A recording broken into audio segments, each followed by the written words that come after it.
BJP ने तमिलनाडु में 6 नवंबर शुक्रवार से वेत्रीवेल यात्रा निकालने की शुरुआत कर दी है। तमिलनाडु बीजेपी के चीफ एल मुरुगन ने बाकायदा एक मिनी बस पर बैठकर इस यात्रा का आगाज कर दिया है। तमिलनाडु की एआईडीएमके सरकार ने यात्रा की परमिशन नहीं दी है, इसके बावजूद ये यात्रा निकाली जा रही है। सरकार ही नहीं, तमिलनाडु की बाकी पार्टियों को भी इस यात्रा से दिक्कत महसूस हो रही है। उनका कहना है कि इस यात्रा से बीजेपी फिर से दंगा भड़काने वाली पॉलिटिक्स की शुरुआत करना चाहती है। आखिर ऐसा क्या है वेत्रीवेल यात्रा में जो तमिलनाडु की सरकार के अलावा विपक्षी पार्टियों को भी रास नहीं आ रही? समझेंगे आसान भाषा में मेरे यानी प्रतीक्षा के साथ। सबसे पहले जानिए कि वेत्रीवेल यात्रा होती क्या है। तमिलनाडु में भगवान कार्तिकेय को भगवान मुरुगन के रूप में पूजा जाता है। वही कार्तिकेय जो मोर की सवारी करते हैं।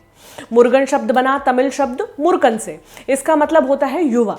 तमिल साहित्य की सबसे पुरानी किताबों जैसे तोलकपियम में भी इनका वर्णन मिलता है। स्कंद पुराण में लिखी एक कथा के अनुसार देवता सोर पद्मन नाम के दैत्य से बहुत परेशान थे।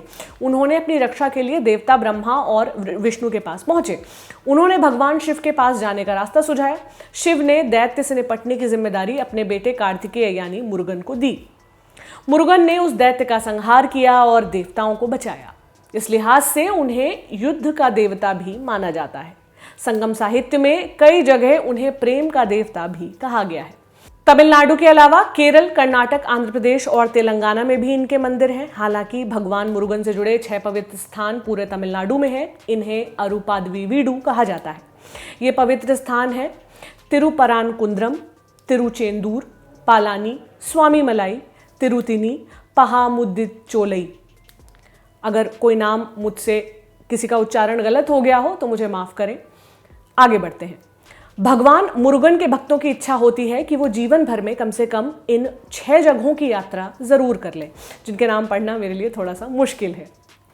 बीजेपी भी भगवान मुरुगन के 6 पवित्र स्थानों की यात्रा का प्लान बना चुकी है। बीजेपी ने ये यात्रा 1 महीने में पूरा करने का टारगेट रखा है। यात्रा 6 नवंबर को शुरू करके 6 दिसंबर को खत्म करने का प्लान है। यात्रा तिरुतन्नी से शुरू होकर तिरुचेंदूर पर खत्म होगी। इस दौरान बीजेपी भगवान मुरुगन के 4 मंदिरों से होकर गुजरेगी।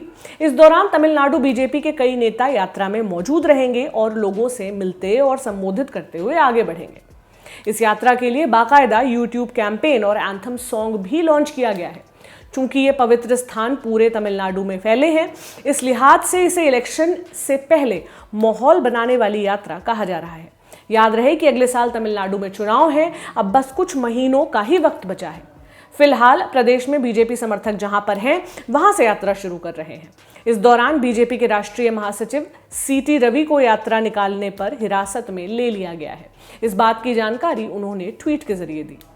सरकार इस यात्रा को रोकने के पीछे कोविड-19 की समस्या बता रही है। उनका कहना है कि अब भी तमिलनाडु के कई इलाके कोविड के संकट से बचे हुए हैं, लेकिन अगर इस तरह की लंबी यात्राएं की गई तो एक जगह से दूसरी जगह संक्रमण फैलने का खतरा है। खैर, सरकार ने भले ही यात्रा की इजाजत नहीं दी है, पर तमिलनाडु बीजेपी अपनी यात्रा पर निकल पड़ी है। इसे कई जगहों पर पुलिस ने रोका भी है। ऐसे में ये यात्रा से ज्यादा प्रदर्शन का रूप लेती हुई नजर आ रही है।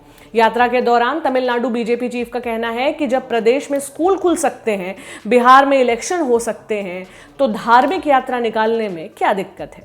वो कहते हैं कि ये यात्रा उनका संवैधानिक अधिकार है और इसे कोई छीन नहीं सकता। विरोध आखिर हो क्यों रहा है, ये भी समझना दिलचस्प है। तमिलनाडु में एआईएडीएमके की सरकार है। बीजेपी को उसका समर्थन मिला हुआ है। इसके सबसे बड़े नेता रहे हैं एमजी रामचंद्रन। बीजेपी ने अपनी यात्रा का जो प्रमोशन वीडियो बनाया है, उसकी शुरुआत ही एमजी रामचंद्रन के शॉट से की है।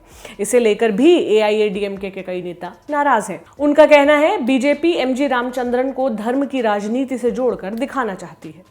राजनीति के जानकार इसे एआईएडीएमके की सरकार को चुनौती देने वाला कदम भी बता रहे हैं।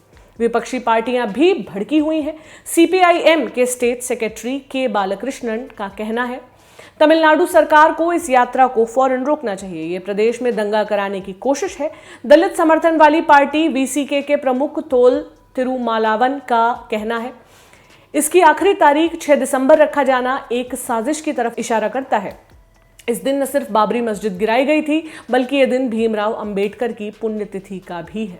वीसीके प्रमुख तमिलनाडु के डीजीपी से भी इस बारे में मुलाकात कर चुके हैं और उन्होंने आग्रह किया है कांग्रेस ने भी इस यात्रा का विरोध किया है। साथ ही वो किसान बिल के खिलाफ हल यात्रा निकालने की बात कह चुकी है।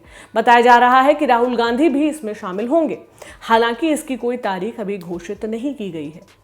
इस बीच पी चिदम्बरम के बेटे कार्ति चिदम्बरम ने इस यात्रा का विरोध करते हुए कहा, इस वेल यात्रा का धर्म से कुछ भी लेना देना नहीं है और ना ही इसका तमिल हिंदू संस्कृति में कुछ लेना है। मैं भगवान मुरुगन के भक्त के तौर पर ऐसा कह रहा हूं। मेरा भी तो नाम भगवान मुरुगन का ही एक नाम है।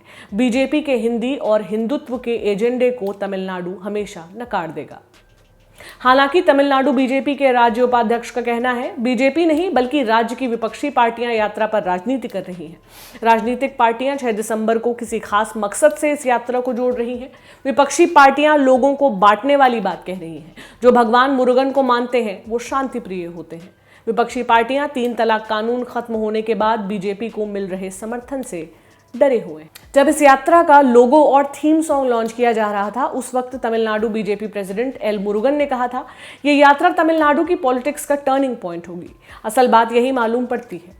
बीजेपी पिछले 2 इलेक्शन में अच्छा नहीं कर सकी है। उसका वोट शेयर 2014 में 5.56% से गिरकर 2019 में 3.66% ही रह गया है। अब इलेक्शन में सिर्फ चंद महीने ही बचे हैं। ऐसे में बीजेपी किसी भी तरह गिरते जनाधार को रोकना चाहती है। जब पूरे देश में मोदी लहर चल रही थी, तब भी तमिलनाडु की पॉलिटिक्स पर इसका कोई खास असर नहीं दिखाई पड़ा था। बीजेपी कई नए चेहरों को भी आजमा चुकी है, लेकिन उसको कोई खास सफलता नहीं मिली है। राजनीतिक विश्लेषक आर मनी ने इंडिया टुडे को बताया, ये पहली बार है जब बीजेपी 1 महीने की यात्रा निकाल रही है। आपको इस यात्रा से 30 साल पहले निकाली गई लालकृष्ण आडवाणी की रथ यात्रा की याद जरूर आई होगी, लेकिन वो यात्रा भी तमिलनाडु में कोई असर नहीं दिखा पाई थी। जयललिता और करुणानिधि ने भी तमिलनाडु में ऐसी 1 महीने की लंबी यात्राएं राज्य में नहीं होने दी है। ये विपक्ष को नाराज करने वाली नहीं, बल्कि अपने साथी AIADMK की सरकार को ही चैलेंज करने वाली बात है। इन सब के बावजूद बीजेपी इसे आगे ले जाने पर अड़ी है। राजनीतिक विश्लेषक सुमंत सी रमन कहते हैं, तमिलनाडु में सामान्य तौर पर धार्मिक सद्भाव का माहौल रहता है। ऐसे में बीजेपी हिंदू वोटों के ध्रुवीकरण का अच्छा मौका देख रही है, जैसा कि उन्होंने दूसरे स्टेट्स में किया है। एक संगठन करुप्पर कोट्टम ने जब भगवान मुरुगन पर आपत्तिजनक बातें प्रकाशित की तो बीजेपी ने इसका जमकर विरोध किया और इसका उन्हें फायदा भी मिला। इस यात्रा के जरिए बीजेपी राज्य के हिंदू वोटों को बांधना चाहती है। फिलहाल तमिलनाडु में एक नई यात्रा ने राजनीति में उबाल ला दिया है। प्रदेश की राजनीति के जानकार कहते हैं कि इलेक्शन बहुत नजदीक है। ऐसे में इस तरह के प्रदर्शन और यात्राएं और भी देखने को मिले तो आश्चर्य नहीं होना चाहिए। कैसी लगी आपको ये जानकारी, मुझे कमेंट सेक्शन में बताइए। अगर मुझसे कोई गलती हुई है तो वो भी जरूर बताइए। ये जानकारी आपके लिए जुटाई थी हमारे साथी अमित मिश्रा ने। मेरा नाम प्रतीक्षा है। शुक्रिया।